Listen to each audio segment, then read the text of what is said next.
Welcome to another Kyle High Club podcast episode. As per usual, I've got a very special guest with me. His name is Kobus van Rooyen, a man of humble beginnings, a little farm boy with hope in his heart, with all of his might, moving to the big city and making things work. Kobus, welcome to my podcast. Thank you for having me finally, Carl. We've been trying to do this for a while. I know. It's been a long time coming, and here we are. That's what she said. We're not even in this podcast for a whole entire minute, and you're like, yeah, but that's what she said, Joe. I mean, you got to help it. I know, it's that's canon now. That's part of our culture and history. It's so ingrained in your fiber, like it's muscle memory. Indeed. Kobus, tell us, who are you? What it is that you do? What's happening with your life right now? Sure. Okay. Well, let me stick to the basics. So, your introduction was very nice. Yes, I'm a little brown boy from a small town in Limpopo, and I've always had big dreams and aspirations, and one of them was to be in music. And finally, after many, many years, I've managed to sort of get that right. And now I am a tour, stage, and road manager for festivals, bands, and artists across South Africa and sometimes even the world. Wow. And at this point in time, I'm just focusing on getting as many shows in as I can, running as many shows as I possibly can, working with as many people as I can. But I'm also going back to actually playing music, which is something that I've also always wanted to do. Alliteration is hard sometimes. Man. Man. So yeah, I'm focusing on that as well, practicing my instruments and making sure that I enjoy music as well, and not just work in it. After practicing your instruments, do you spend some time and play some guitar? Yes, indeed. Yes, indeed. Yeah. Usually I practice guitar and bass and drums solo. And then you practice your instruments. Yes. Oh, goodness gracious me. I love it. So much. But why do you feel like you want to make music now? Like, what's the reasoning behind that? Well, I've always made music, and I've always loved making music and writing songs and just playing in front of people. And I enjoy myself thoroughly when other people enjoy themselves. So, I there was a point in time that I think I was that guy at the bonfire or the braai with the guitar. But, yeah, that guy. So I'm still sort of that guy, but I try and do it better now. Like I try and you're trying to be a better that guy. Better that guy, yes. Yeah. Yes. Because there's so many of those guys out there now, it's ridiculous. Yeah, I know. Listen, but yeah, I've always had a passion for music and playing music, and it started when I was little.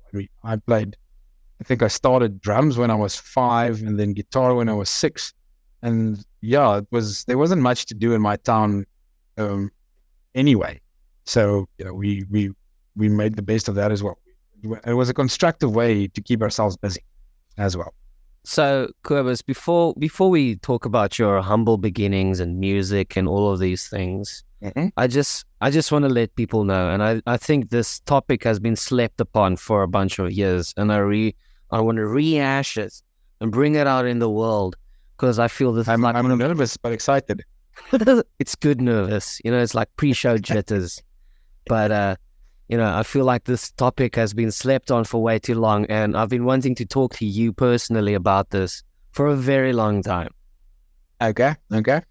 So we all know, well, not all of us, but most of us in South Africa know there's a music festival called Strav, and it's in Mozambique, right? And it's how many hours drive? It's close to like 10. It depends on how you drive, I guess. It depends on how you drive. It depends on how you drive. Yes, from Pretoria and Gauteng, or where you're driving from. Okay, but I know Kobus from Gauteng, Pretoria. That's where I know him from. And this guy decided one year he's gonna walk to Strav. Yes. Why? But that is a very good question. Yeah, but and honestly, at that point in time, I wasn't in the best of places in my life. I was living with and dealing with people and I'm air quoting now, but friends who didn't really want the best for me at that point in time, and I needed a solid break from all of that. Like I needed to completely get away and do something to challenge myself again, to show myself that yeah, I'm the Kobus that I remembered before I let some people and some things get me down, and I needed to remember that I'm tougher than some people made me out to be. So I had a month before Strab, and I was stage managing once again, and I had nothing to do. I had no shows in that month, and I was just like, why don't I just walk there? And No, you're all good. Yeah, but I like the fact that the end goal of your walk is rewarded with a music festival. That I love. Yes. Yeah, and it was a difficult one because there's a lot of things that I could plan for, but there was a lot of things that I did not plan for. For example, like luckily for me, it all worked out that I got there a few days earlier than I was supposed to. Because if I'd gotten there the day before, like I originally planned, I would not have been able to stage manage the festival because everything was I was dead. The inside of my legs were chafed off. My fucking ball bag like was walk for a whole entire month and then attend a music festival. Yeah. So luckily I had some days rest before it started. Otherwise I would not have made it. Okay. It was physically too much. So backtrack.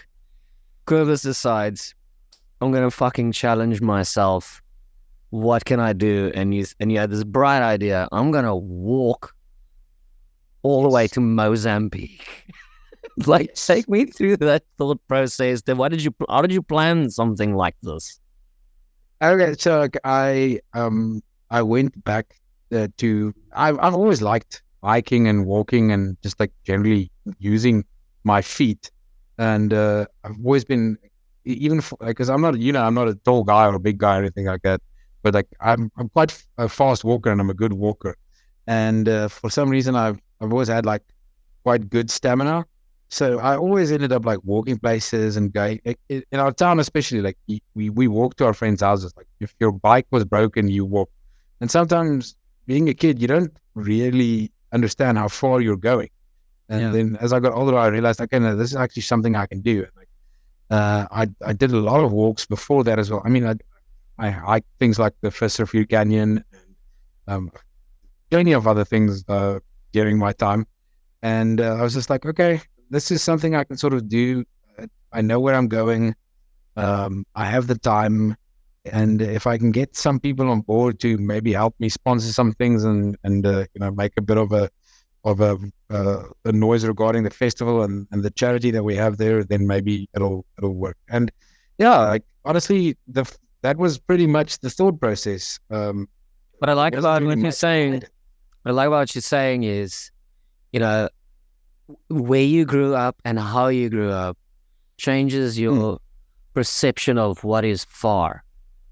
Because if you grew up in a rich neighborhood and your mom drove you everywhere, just walking anywhere is far. But if you grew up like in a poor neighborhood and you had to like bike and walk anywhere, everything is close. So your perception of far is a lot different. Yeah. Like I've seen it between Cape Town and Pretoria. Pretoria, we drive everywhere, literally everywhere. Yeah. And 30 minutes in a car for Cape Townians is far. It's all about that perception of what is close, what is far, what I can handle, what I cannot handle. And we walk literally every day, but not everybody does. So I like the fact that since a kid, you're like, this is something I can do. Mozambique, fuck yeah, let's do it. Yeah. And there's still, obviously now after my motorcycle accident and everything, it's a bit more difficult. But the big plan for me was to one day, because one of the things that I've always wanted to do is I have a few heroes in my life, and like one of the guys that I look up to, I don't know if I can say his name on this, so let's just say he's an ex-military guy from England, And he was the first guy to walk the entirety of the Nile River from its origin to its end in Egypt. But he's always done stuff like that. Actually, I can't say it's Levison Wood. His name's Levison Wood. Go look him up. He's insane. Like, he does all these feats of stamina and stuff, like kayaking around islands and walking these weird places. And he's like Bear Grylls, but he's a better storyteller. Yeah, gotcha. And he actually does these things by himself, with like maybe one guy coming in every now and then to like take a video or make a. But most of these things, like, he does himself. He records it himself. He tracks him. Tracks it himself. Or that he's a one-man army, and he's amazing. So my goal was I wanted to be one of the people that walk from Cape Town to Cairo, from the furthest point in South Africa to the most northern. But you had to start with something like Strab. Was that like your furthest that you ever walked, like the furthest endeavor that you were taking on at that time? Yes, that at that point in time, that was the furthest, and it still is. It's the furthest that I ever walked in let's say one shot. But like, to give you an example, it took me 21 and a half days to walk 667 kilometers. And I'm still so sad that it didn't end up being 666, but it was so close. Or 669. Yeah. So yes, that was the furthest I've ever done in one go. So did you plan pit stops to sleep and eat and all kinds of things? What did you take with you? Number one, what was in your backpack? Let's start there. Oh, okay, yeah, that's all very good. No, I didn't plan anything. Honestly, no. I was very willing to sleep next to the road or in like hideouts or dugouts that I made myself, because growing up where I grew up and having done some of the things I've done in my life, I've learned a thing or two about survival and like taking care of yourself in the wilderness or wherever, whether it's the jungle or the urban jungle. It doesn't really matter. So no, I didn't plan anything specifically. I had a friend walking with me though, Andrew, and he was also he's quite good at stuff like that. So we didn't really plan on sleeping anywhere specifically, but as the word got out, as we traveled, we had people phoning us and contacting us and telling us like, listen, if you can get here tonight, you can sleep here and all that. So, oh wow, when we started out, we had nothing, but by the end of it, I think there was only one night in the entire trip that we actually slept next to the road. The rest of the time, we actually slept in either sponsored hotels or at friends' houses, or like, it was quite cool. It's insane how giving and supporting people actually are when you tackle something. And I think that's also one of the things that I wanted people to realize is that, I've heard it again this week. People go like, oh, this country's so dangerous. It's so close to things like civil war and like it's so terrible here and whatnot. Like, and I've been to some terrible places in the world, and this is not one of them. Do you know who Sonia Kruse is? The Ubuntu girl. Oh, yeah, okay, yes, well, yeah, okay, that one. I've heard of her, yes. Yeah, she walked around, a woman alone, walked around the whole entire Africa with 100 rand in her pocket. To see if the spirit of Ubuntu is alive and see if she can walk around the whole entire planet. Well, not planet, Africa, and get back home and see if the spirit of Ubuntu is alive. And she did it, came back with more money. Or I think she still had the same 100 rand in her pocket when she came back. And that made me think more of her. Exactly. And that made me think of you as well. I mean, you're telling me you went through a very hard time in your life and you wanted to challenge yourself. A lot of people, when they go through a very hard time in their lives, they're like, invert, get lazy, eat, get fat, and just give up. And you thought like, okay, shit is hard. Let me see what I can do. I'd see that was the thing. By that time, thank you, I appreciate that. And that's one of the things. But by that time, it had been a while since I felt like that. I mean, you know me, and like to tell everybody exactly where I come from and where we come from and all the things that we've been through, it'll take days. But suffice to say that like I've not lived the traditional life, I guess, if you want to put it that way. And sometimes that comes with, like it comes with a lot of temptations in the form of narcotics and alcohol, fast food and fast women, and a lot of those things that can, and it can lead you down a dark road of depression. And by that time that I decided to do something, like I was already I was a bit fatter, I was a bit depressed, I was starting to cut myself off from the world. So yeah, I needed something to completely scrub myself and my mind, and prove myself to myself. And yeah, to this day, I think that's one of the best decisions ever made, is going out there and doing that. Were there times where you thought, fuck this, why did I do this? So many. So I can't expect, sometimes it felt like it's like every, I don't want to use that specific lyric, but with every step you take, every move you make, and it's like it was a blur, man. You sometimes I don't know exactly. Some of it is a bit of a blur, honestly. Some I can't exactly tell you how how we made it at certain points. Because there was one day specifically that we walked really far, and we shouldn't have, but we did, because we also wanted to be Windgat and challenge ourselves. So we did about, I averaged it out so that we had to walk about 20, if we could do between 15 and 25 kilometers a day in 30 days, we would make it. So, I mean, if you do that, if you take that and you have 24 hours in the day and you can rest every now and then, eat and all that, then it doesn't sound like a lot. Actually doing it is a different story. Yeah. Yeah. Because because you've walked yesterday too, and the day before. Exactly, and that rest time is not. It's not a lot. It's not enough always for your feet to recover or your legs to recover, or the fact that I'm carrying a backpack as well. We were talking about what was in it. Yeah.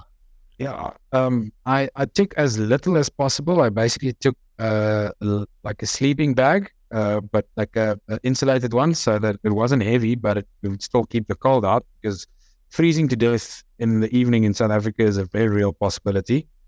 Then I took a basic hunting knife, some flint and stuff to start fires, some snacks like protein bars and all that, because you take stuff that has a high calorie count or high energy count, but is small. So you'd rather take a protein bar that's got 1,500 calories than take, a packet of 2-minute noodles or whatever that you don't have to cook. So high efficiency, high energy, small size foods, underwear, and the most important thing with any hike or whatever is dry underwear and dry socks. Yes. Because your feet get manky very quickly. Yes. And wet feet and feet that you don't dry out properly in the evenings result in sores and infections, and they get ridiculous. And the dry underwear is very important, because you get this rash inside of your thigh, Yes, almost like a nappy rash after walking for too long. Indeed. But the worst, also toilet paper, and it's not necessary to wipe your ass. One thing that a trick that my dad taught me that he learned when he was in the military that I still use today. It's if I know I'm going to walk far or be, on my feet for the whole day, is I take 2 plies of toilet paper, I fold them double, and I literally stick them in between my butt cheeks. Because the rash you can get between your butt cheeks is insane as well. Yeah, you want to prevent swamp ass from being a thing. Yes, indeed. Yeah. So that was about it. It was trick. Yeah, your dad would know as well. So that was basically just clothes, enough changes of socks and underwear, survival knife, flint, high calorie foods, and a sleeping bag, and that's about it. And I actually took a video camera as well that our friend Bri Boy sponsored me, and I filmed a lot of the trip actually with the idea of putting it all together into a sort of documentary at the end. But then on the last day of Strab, they raided, those last days of when people take chances, and someone broke into and slashed everybody's tents, and they stole pretty much everything that I brought along. Or people they in tiger took suits, demolish medics, cars and stuff. That does happen. Yeah, no, I've heard of the the South Mozambican beach tiger. Yeah. And its vicious ways. Yeah. But yeah, that was sad for me because I had so much footage that I filmed, interviews with people along the way, chatting to all the different guys, nice, the settings, the everything. It was awesome. And I think it could have been quite inspirational, but that's unfortunately gone. Shit balls. And did you at least organize yourself a lift back? I did. Yes. No, luckily the lift back wasn't a problem. It's just like, all right, dude, see you in Pretoria. Just leave you there in Mozambique. Yep. And that was the joke that I heard the most as well after doing it when I got there. It's like, I hope you don't plan on walking back, eh? Like when are you starting walking back? Yeah, people are so original sometimes. Yeah. So Kobus, if you yes, if you had to think to yourself, like, what did you learn from that experience? Like, when you came back, did you learn more than what you expect? Did you get from that trip what you wanted to get? How has that changed you? How has that changed your perspective and mindset after doing something like that? Because, like I said earlier, I think it's very admirable to like challenge yourself when you're low and you need to make a change in your life. And after doing so, how did you perceive the world? I think, that's a very good question.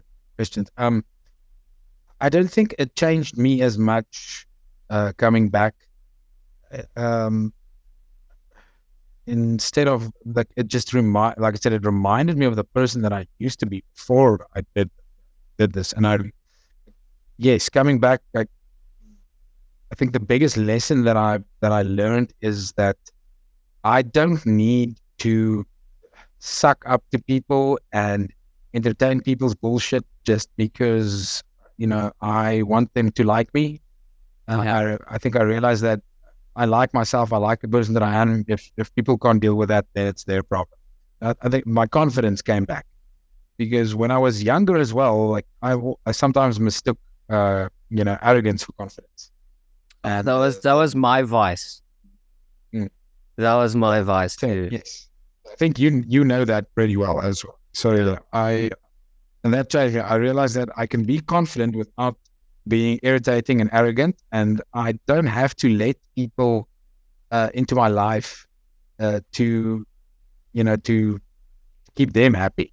I don't have to sacrifice parts of myself and pieces of myself to make other people happy and have friends. I realized that the friends that I had and the friends that some of them that I left behind wasn't right. So I think that's the biggest thing I learned. It's just to be myself, to be the confident person that I was, and to apply that to then be better in the future. Yes.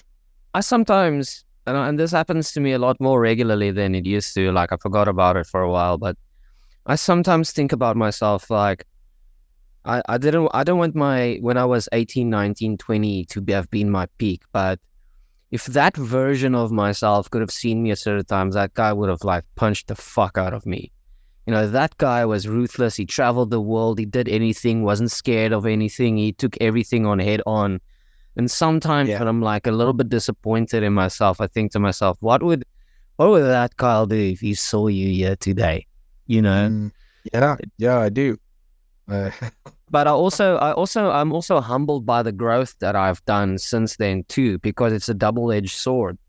That guy was also, like you said, we were susceptible to a lot of things and we were easily influenced by the world at the same time. So looking back on it, it also humbles me at the same time, saying like, I'm not there anymore, in the sense of my mindset has changed, my thought processes have changed, my life has changed. And Yeah. and I told you know this, and we talked about it briefly on TikTok the other day. But I didn't like Kobus when I met him at all. And I didn't know. I didn't know that you didn't like. See, I was very unaware of some things like that. No, I I couldn't think that. But you know what the problem is? The problem with that was like the reason I didn't like you is because I saw myself in that. Like I know I do the same things. And it's almost like, I don't know. I didn't like Yeah. you being you and projecting who you are because I see myself in that. And for some weird reason, I'm like, listen, why the fuck don't I like this guy? I and now I know what you mean because I think I know some people like that too now. And actually, most of my very good friends, like all of my best friends, are people that I didn't really like or really understand when I first met them. But somehow, like now, I can't tell you exactly how we met or what happened. But now we've all been friends for like 10 years, 15 years, And it's also one of the things that helped me realize that like. Yeah, quality, obviously, I mean, it's soppy to say, but like quality in friends is always better than quantity at the end of the day. Yeah. And can I tell you, though, the thing that I did as well when I was younger is just to give you some context, like I had a fantastic like childhood life. Nothing, we weren't like super rich or anything, but we weren't poor. And I grew up in a very loving home where my mom and dad really loved each other. They didn't like I didn't even know that people could like shout at each other and like hit each other and leave each other and cheat. Like it never happened in my family. And it wasn't because there was something, everything was right. Yeah. And then when I was in matric, my father passed away and he was my hero. And, at that point in time, I had so much going on and so much to do. It's like, it's matric, you need to write matric, then you need to go to varsity, then you need to do it was so much. So by the time that you met me, it was just sort of after everything that I had to do in my life had stopped. And for the first time I could like let go Yeah. of everything, just go out and just, and like grieve actually and deal with the stuff that, like the loss of my dad and all that. And I did fuck out a bit. Like, I went bad. And then one of the reasons I also did that walk is like, I was lying there one morning, I was thinking to myself, like, what would my father say about the life that I'm leading now? He wouldn't have been mad or aggressive about it. I think he would have said like, you've come up to here, you've done this, if you can fix what needs to be fixed in the past and be better in the future, then do it. Like, he wasn't going to hold it against me if he was still here. So I decided like, I'd also like to live up to the legacy that my dad left behind as a person in a way. Yeah. Like, not being him, but he always supported me as well. Despite being a military man, he supported me in my music. He helped me buy my instruments. He helped me, helped me find time to do everything that I wanted to do and still practice songs and all that. So he never broke me down in any way. So I decided, if he can do that as someone who went through the old regime and didn't lose his mind, I owe it to myself and to our family and to him sort of to just be as good as I can be. Not as good as he was or whatever, because we're not the same person. But yeah, so I think that was also the thing. I got to a point where when I had enough of just like, making excuses for my behavior and the things I was doing because I was sad because someone passed away. One thing that you mentioned right now makes me think of my dad at the same time, right?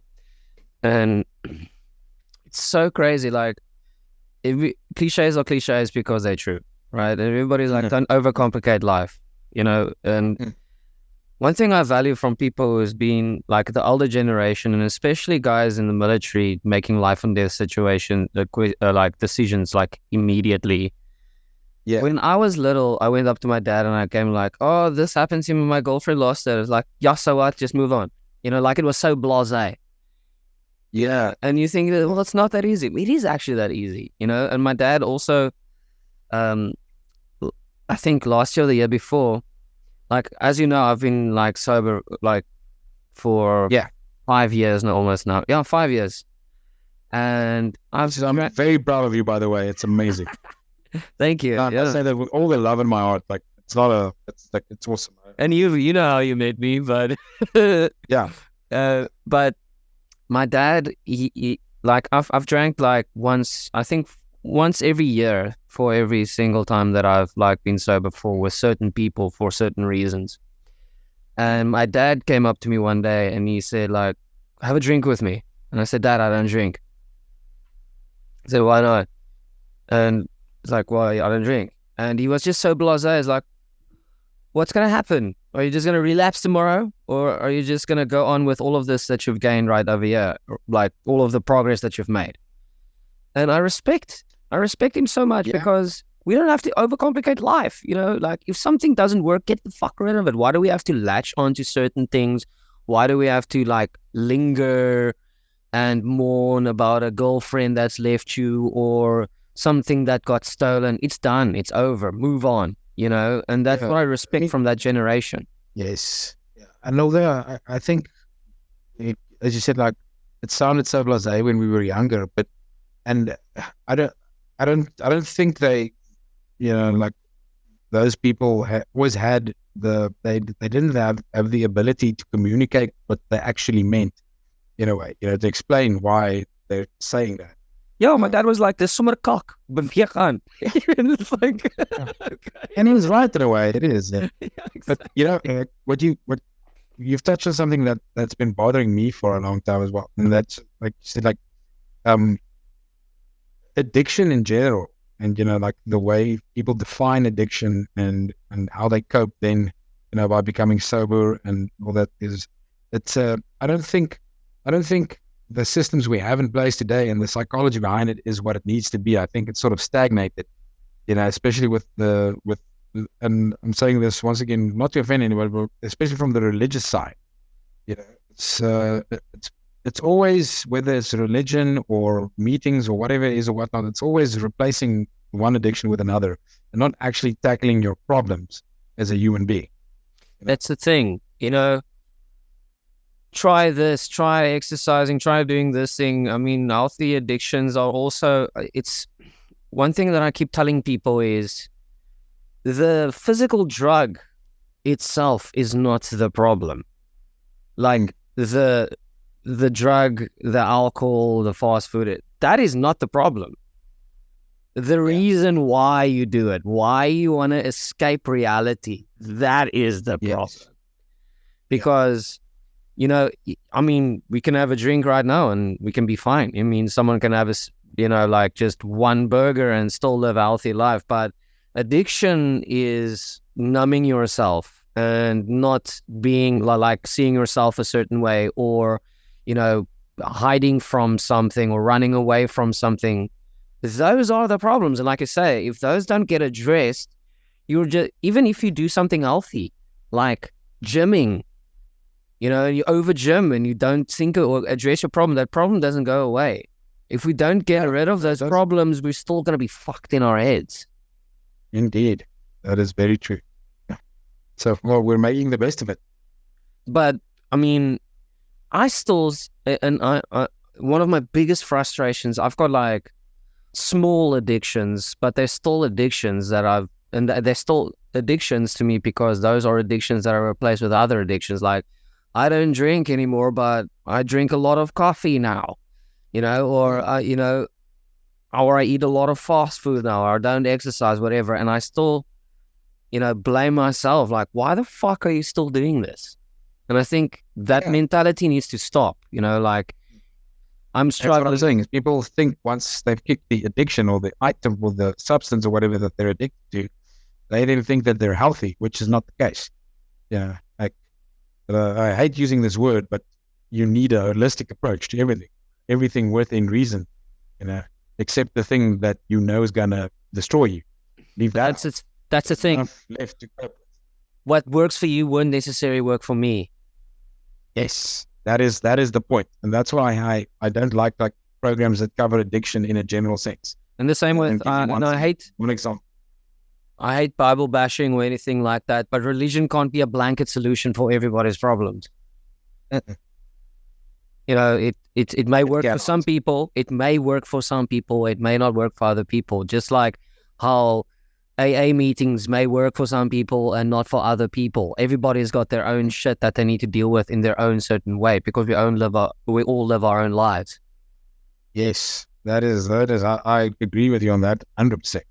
That is a challenge, because I think also like that blanket solution comes from a place of privilege in some instances, because it's easy for a person that lives in a suburb, or as wealthier parents or whatever, to go to a meeting or see a counselor, whether it be religious or not, instead of the guy in the slums who has nothing, and is trying to cope with life, like, and can't understand why the person or the being that he's looking up to is not providing what they promised.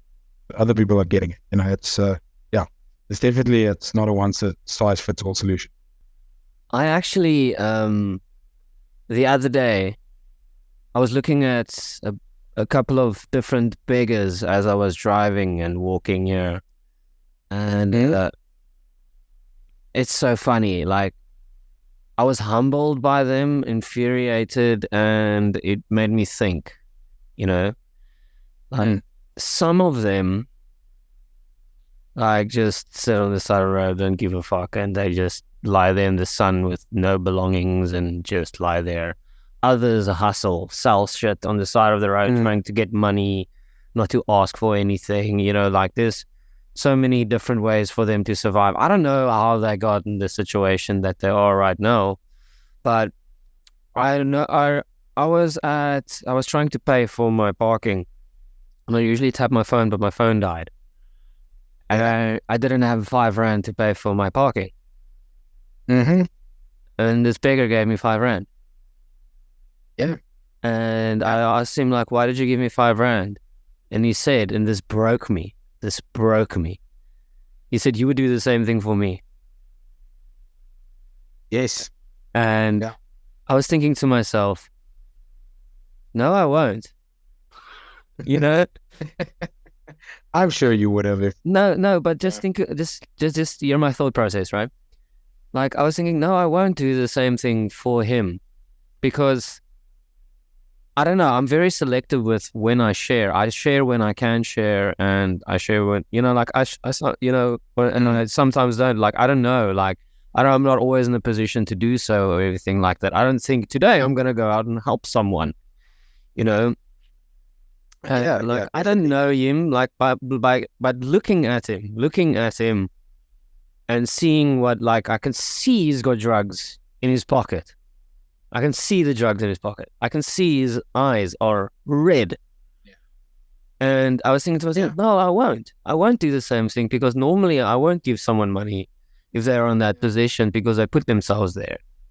It depends, though, for me, because I don't know how they got there or why they got there. And I think sometimes just even that small act of kindness can turn people's lives around. But here's the thing, but why I wanted to, like, bring this up. It made me think this the afternoon, like, that guy is a victim of addiction.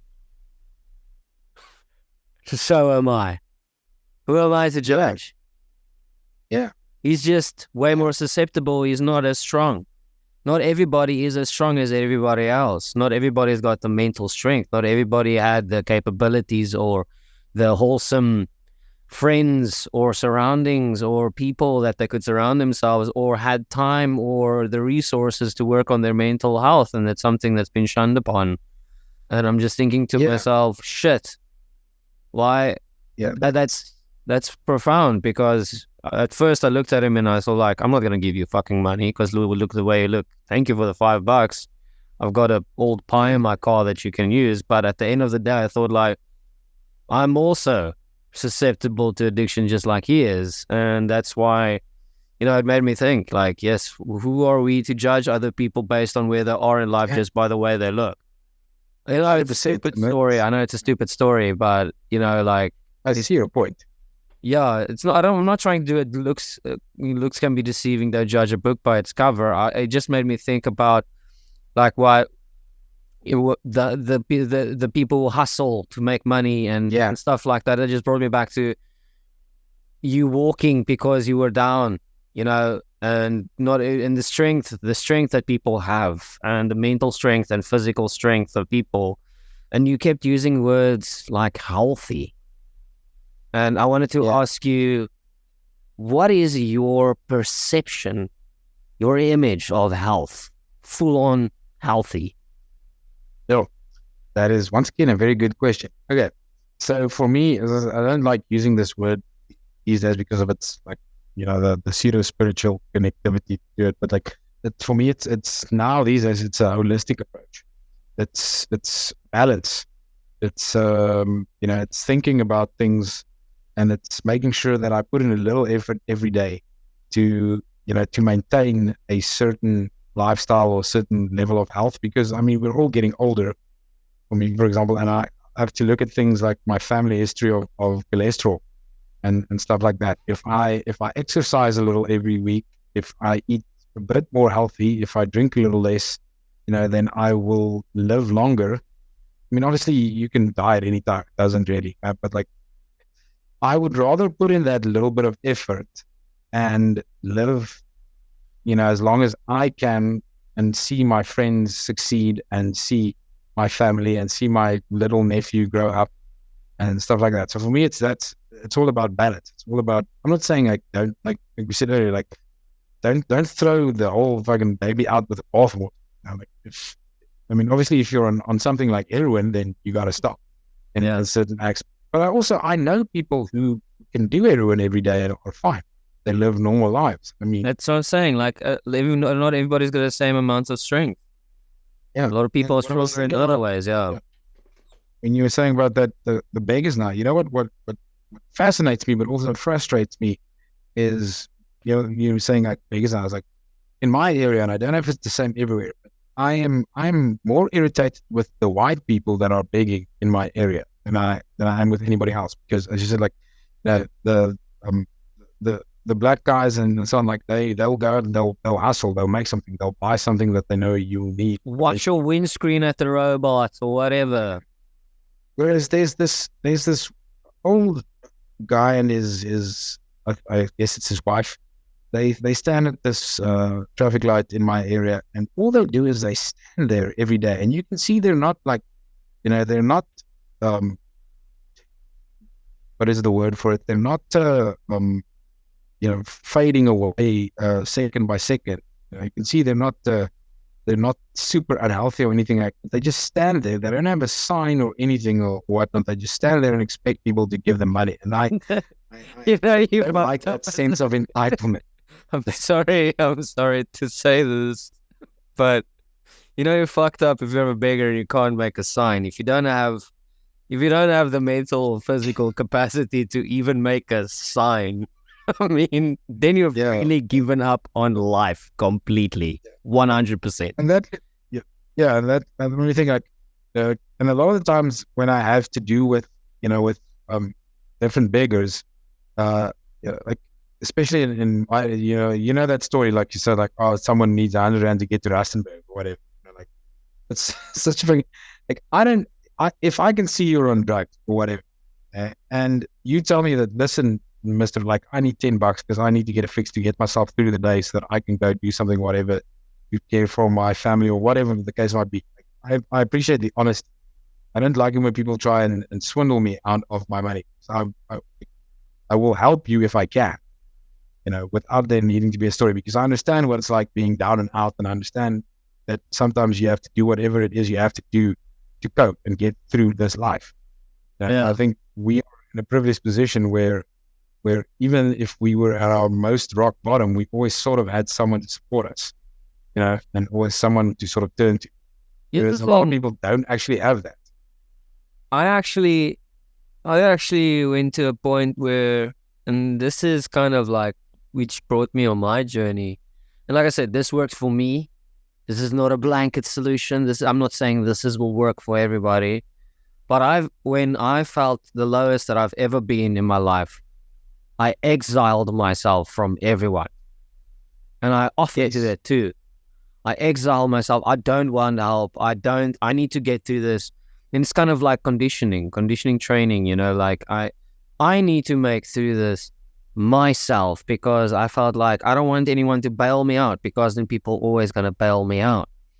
And I felt like every single time when I'm at my lowest, I need to do this alone. And this is the same thing by arrogance and confidence and all of those things. And a lot of people might say this is arrogant. You need to lean on people. And I've grown. I have gone to a point where I ask my friends for help, and I still ask close personal friends and family for help when I need help.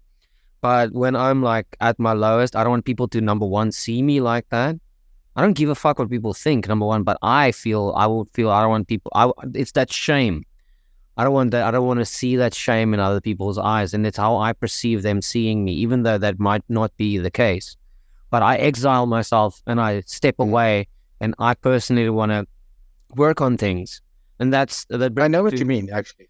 Yeah, working on yourself, working on your mental health, working on my problems. Why am I like this? One of my favorite memes is that guy staring in the mirror. And he's like, why am I like this? Yeah, but I think you're right there. I think once again, it's how we define things. And I think there's a huge difference between people who actually care about you supporting you, because also people who care about you and support you are not going to condone or entertain your bullshit. They know, they're not exactly going to fall for your stuff. So I think you have to differentiate between actual support and people just solving your problems for you. I do that. Actually, these days I do that as well. I take these like mini, what it's like. We were supposed to do this a few days ago, but I needed the last 2 days just for myself to decompress. And I don't feel bad about doing it anymore, because I need that to be a better person, for whatever is going to happen in this week and next and so on. So I also do that. I sort of, even if it's just a day or two, but I cut myself off from the world. I stay in my room, I do my own thing, whatever, and I just decompress. So yeah, I don't think there's any shame in that. I think like I said, we need to define it better. I think if you do that and you stay there in that place alone for 5 to 6 months or whatever, and you don't get any help and just feel sadder and sadder for yourself, that's a different journey and a different story. But I know exactly, because I also don't want people to feel sorry for me if I'm going through something all the time. And if I really need help, I will reach out to people that I know can help me. But there's another addiction of mine which I can be honest about now, because I used to be really good at manipulating people into getting what I want. And I used to, when a younger version of myself, when I hit rock bottom, I would manipulate people into helping me into certain ways. I was really good at that. Getting what I want out of certain people and spinning a story and still tell the truth, but I would know this person would feel sympathetic to me and offer me something. It is. You're a very likable person, and when we get into such situations, like people like you, and I know, because I've done the same thing. I'm not necessarily lying or anything, but I am still I'm subverting the people and the truth for my own gain. And I try not to do that anymore. That was a version of myself I completely hated, and I don't want that person to ever come back. And that's why I felt like I need to work through these things. I don't want that. I know that person is deep down there, somewhere in there, that I'm like trying to kill, and I don't want him to come back at all. And that's why But one constant. We all have negative traits and aspects, and the fact that you've identified it and you've worked on it and you keep on working it, that's commendable. No, I mean, a lot of people just still like, fuck it, just capitalize on it. I know a person, I won't mention their name or their affiliation to me, but I know a person who's basically scraping by their life. They're scraping by their whole entire life, getting people to help them, like their whole entire life. People help them, they feel sorry for them, help them feel sorry for him. Mm. This person is now in his 30s, right? He's got nothing and he doesn't care what happens to him tomorrow. He just fucking think, okay, next week if I don't have money for food, I'll ask all of these people and they'll feel sorry for me. And then like that infuriates me, because he knows what he's doing and he's just fine with doing that. Eventually, this person's going to run out of people to ask, and they're going to be one of those people on the side of the street. And I can preempt it. Yeah. If you actually care about this person, then you would not be enabling them, whether it's with, sympathy or food or whatever. It's like sometimes caring about a person means not speaking to that person at all. Yeah, telling them whatever you're doing right now is fucked. I'm not going to help you learn. Because they're not going to listen to you anyway. Exactly. Yeah. Sometimes people have to learn their own lessons, and sometimes they have to end up on the street. Sometimes, I don't know. My grandfather always had a saying, "Sake nou en dan gelei 'n man op 'n nat teel, maar sy besluit of hy wil opstaan." And my dad always used to say, "Pas op tog net vir selfbejammering." Like, I didn't really understand what he meant, but then I was like, okay, now these days I do. It's like, it's very easy to feel sorry for yourself, and it's very easy then to get other people to feel sorry for you. But what is then left?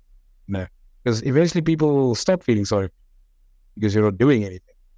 One thing my dad did when I was a kid, which infuriated me to this day, he stopped doing it now as an adult, but he always was, "Jy is swakkie, or you a weakling." And it's funny, but that hit me, but as a kid, I hated when he did it. But eventually I went like, fuck no, I'm not, how your perception changed over the years. And, it went from, how dare you say this to me, stop it, I hate this, to, actually, I know you're right, I'm not a weakling, I need to do something about this. Yeah. That's the thing as well. I think in that regard, like I said earlier, like our parents didn't always have the vocabulary to really express what they were trying to teach us. But for me, like the lesson that I would get from that today is that, like you said, like there's no need for me to feel like a weakling the entire time. But it does feel emasculating at the same time, though. It does feel a little bit emasculating.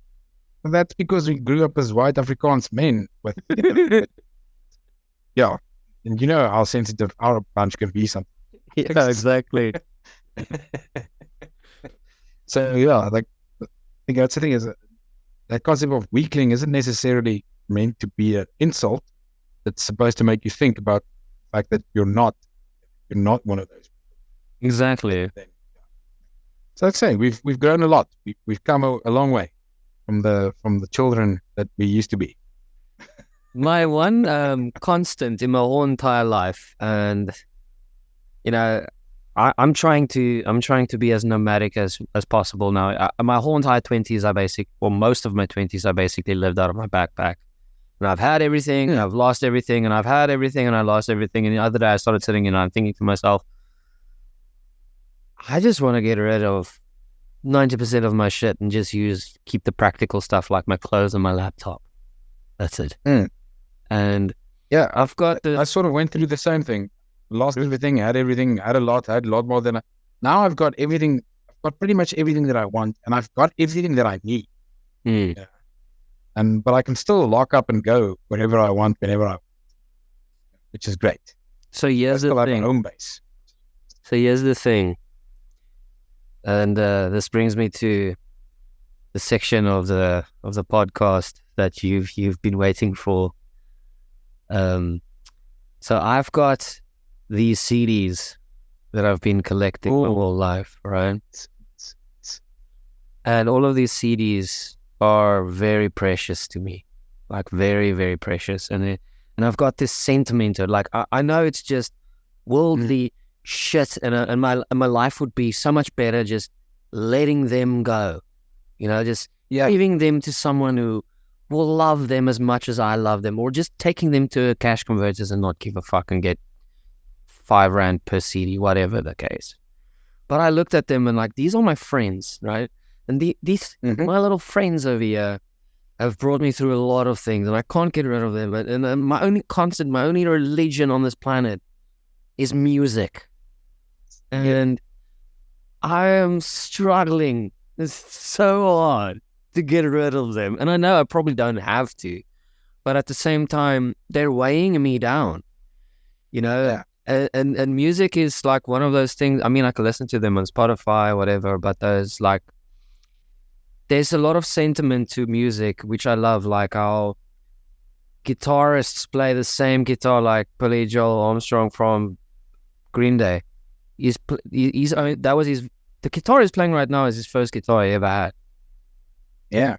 And the sentiment and us creatures of a habit of sentiment, we've got sentimental value. We use the word value to sentiment, and I'll always have sentimental value to music. What would you say is music that influenced you? You can say, I'm Kobus. This is me. What would you say are the building blocks of your personality? Where does that stem from? I love that. In the house that I grew up in, my mom and my dad loved music. And at one point, my dad had a collection of vinyls. I think he had about just over 4,000 different vinyls. Holy shit! He was, and yeah, unfortunately, after my dad passed away and my mom wasn't home for a bit, we had to sell a lot of things and move into smaller spaces and stuff. So, and then unfortunately, I never had time to go through the entire collection and keep I'm pretty sure there was some really valuable vinyls in there. But at that point in time, vinyl was nothing. It wasn't something that we thought was ever going to be of value again one day. But there's a few of those vinyls that I grew up listening to. And it was mostly 80s music, whether it was pop or rock or synth or whatever it was. But like all guys from the 80s, even late 70s, and just like generally music from that era is what I grew up listening to, and it influenced me. And I always was a fan of a ballad. I love the ballads. So like the Meatloafs and the Bonnie Tylers and the stuff like that. It was all inspiring to me to hear these stories built into music. So I also loved stories since I was a kid. I've been reading a long time. My mom was an English teacher, and my father and my mother, luckily for me, as you can hear, completely Afrikaans, like most of the people where I'm from. They made sure that my command of both English and Afrikaans language was a bit more than the average person in Afrikaans. So yeah, it was for me. It's always been about the stories and the shows and the message about in the music. And it's just so inspiring. Do you remember? I don't know if you had it in your house, but core memory unlocked while we were talking about, like, I also love ballads and stories and music, all kinds of quirky music that tells stories, and even music that tells stories with just instrumental, But yes, I don't know if you, when you were a kid, do you remember Story Mouse? I had Story Man. So Story Mouse. I don't remember Story. So for international listeners, Story Mouse is like Story Mouse. So this is like books that came with cassettes. Yeah. And Story Man was the same thing. I think it might have been just different versions of the same thing. Yeah. So you would read these stories, and they time the book with the tape, and then you would read along, and then as you would read, it would give sound effects, and someone would help you read. So these books are designed for children to read and enjoy them. So it's like an audio visual. This was like my version of movies as a child. I always as a kid, it's something about the 90s. Like, I grew up in the 90s.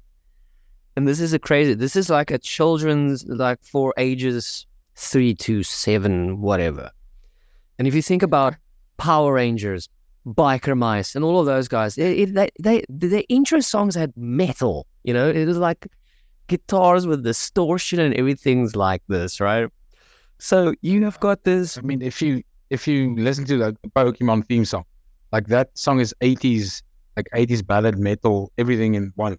Yeah, Right. but go listen to music. listen to Power Rangers. It's power metal. You know, it's got all of this distortion, everything. But the point, Power Rangers. but the story, Wow, wow, wow, wow. I know it's crazy. But this book, was about this mouse that lives in this house with his mom and dad. You know, and you would read this cute, adorable stories, and then when it tells you like there's a musical interlude, so you can look at the photo, at the pictures, right?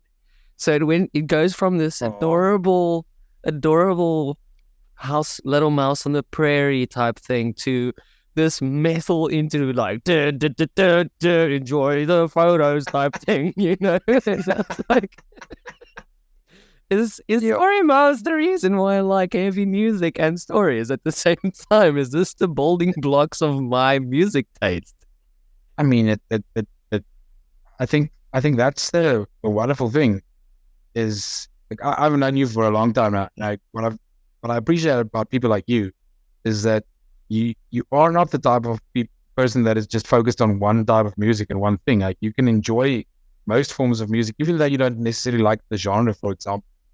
You can still identify a good song and a bad song no matter what the genre is, I think. You can respect it for what it is. For a jazz song, it's a good jazz song. For a pop song, it's a good pop song because it's pop. You know, don't compare apples with pears. Yeah. We don't hate jazz. We fear jazz. We fear the lack of rules. Yeah, exactly. The lack of rules.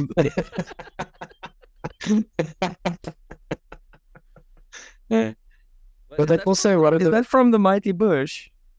Yes, it is indeed one of my favorite shows as well ever. Like, so also, you don't you fear Howard Moon. Yeah. So that show, what a show! That show is such an acid trip because those guys, Noel Fielding and what's that? Anyway, Howard Moon.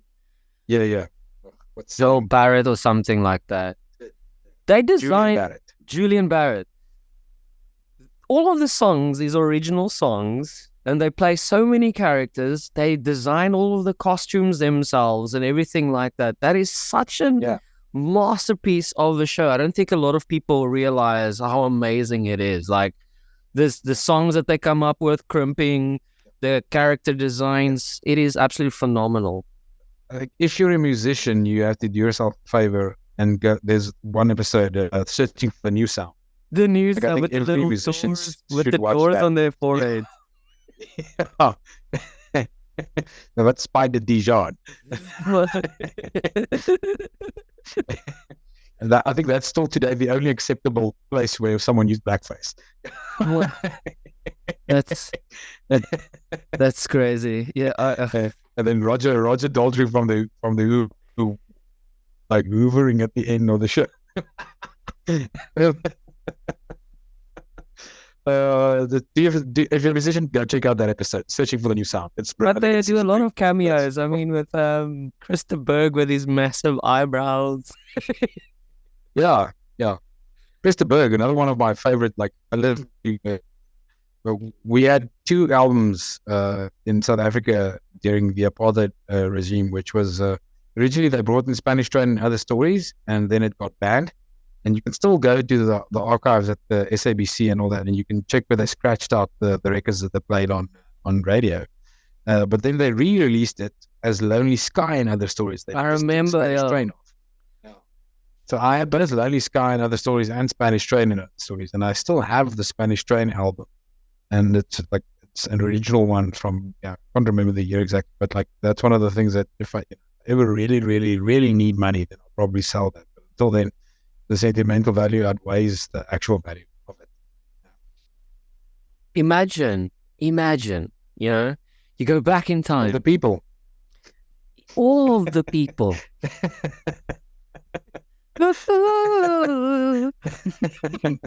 They may say I'm a dreamer, but I'm not. The only one, Simonier. Oh goodness. No, but imagine you go back in time, like Pink Floyd, Krista Berg got banned from a country. Just think about how ridiculous that is, right? You know what the most ridiculous ban or whatever? It's amazing how history repeats itself. But back in our time when we were kids, there was Billy D. Schneider from Twisted Sister who had to appear in front of Congress, to explain his lyrics and all that. And all his clothes and everything like whatever, that. Yeah. You know who had to do that before him? Of course, in my opinion, one of the biggest rock stars and one of the most, people don't think of it these days because we know that it's just songs, but like one of the first people that had to do that was John Denver, man, with his country songs. He had to literally, he had to give testimony in front of the U.S. Congress about the subtlety of his country songs, which, I mean, if you listen to Leaving on a Jet Plane Today or whatever, like it's just a country song. No one infers any deeper, satanic or hidden message behind it. It's just songs that people even line dance to still. But imagine he was the first one that do it. Imagine we take, something mild, and I'll use the word mild because metal today is intense. Imagine you take something mild like Slipknot back in time, and you go play that. People would lose their heads. But the thing is, like these songs, but and then Cisco, there was music. There's always been music like that. But it came from somewhere. It was just not as. I mean, there was only radio to broadcast music, and they only broadcast what they liked. They banned whatever else. The TV played whatever they wanted. These musicians were developing in let's say the shadows. But they were influential. They were influential to the masses, and that needed to be stopped. Yes, but and luckily for us, people like Black Sabbath and those guys managed to sort of bring that that attitude to the mainstream, and then give a platform to the guys that came after them that like really embraced metal, I think. But also, I mean, talk about genres like punk and rock and roll, all of these things. These are voices of the voiceless, the voices of the people. Stick it to the man, all of these things that people say out loud. I mean, of course, the youth and everybody else are susceptible to these people because these are rock stars who are just human beings doing something that they love, singing about what they believe in. And of course, there are going to be people that follow them because these are like diamonds that comes from like shitty backgrounds and they've made something of themselves where the whole world knows their names. That is more inspiring than someone paying their way up to become a politician to me. I know, definitely. It is amazing. And that's why I think a lot of people take what musicians do out of context. I'm pretty sure no musician, whether they're punk or, whatever the case may be, and despite what their lyrics might say, I don't think any one of them really wants someone to go out and murder someone in the name of their music or burn down something. Yeah. I think it's more people's inspiration of fighting the system. Samurai swords and Kriya's door. Yeah. It's always amazing to me that people are so scared of music. It shows you what power it actually can have. And I think it's more about the fact that it is a way to open people's minds. That's why I say that's the closest thing I have to a religion. Yeah. Because it is inspirational and it can change worlds, it can change lives, it can change the system. Well, that brings me back to the point where you said you're that guy at the campfire. You are doing something that you like. And what I like about music is people around you can feel how you are feeling without having to say something. That's the magic. Yes. I think that is part of the magic. Yes. Especially if you can play the right songs at the right time. And you can actually out of tune acoustic guitar. And you can actually play. But like remember when it comes to playing music these days, all we have to worry about is people's feelings. Like actual technique and practice and all that stuff doesn't matter. No, it doesn't. Doesn't. Auto-tune is there. No, we can feel that you want to be a musician, so we'll have to entertain you. Kobus, we have got 5 minutes left of this podcast. Okay. If you could say anything to absolutely anyone in the world right now, what would it be? Can I get more context? Because now I want to say, Anything. where I am. Like, if I'm in Colombia, I'm going to say, can I have... If you had to say something right now is your time to shine. If you have to say something right now to absolutely anyone, you can even direct it to one person if you want to. But if you can say it to absolutely anything right now, what would it be? I think if I could like speak to, say something to especially younger people and younger men who are struggling, is that one, if you're actually truly a good person and you do the right thing, they tend to work out better. And if you have a passion, and stick to it. Like, don't let people break down your passion. If you want to paint. If you want to play music, play music. But make sure you practice. Make sure you put in the work and the time, the effort. Learn from the people that came before you. Like, play the songs that inspire you. Listen to them. Make sure that you do everything in your power to support your passion, whether it's going to be something that makes you money or not. Having a passion that you practice benefits you tremendously, no matter where you go in life. And then, as we said before, taking it back, it's like, if you can have a sort of holistic and balanced approach to life, just exercise a little bit, eat a little bit healthier, eat one Big Mac instead of two. Drink brandy and Coke Zero instead of brandy and Coke, whatever it may be. Every little bit helps. Walk to Mozambique instead of the shops. And sometimes just throw like everything out and do something that people don't expect.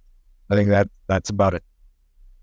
Kobus, I would like to thank you personally for joining me on my podcast today.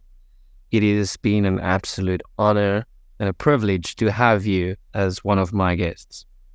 Thank you. It's been an honor and a privilege for me, and I'm glad we finally got to do this properly, because we've tried this many years and it's never really...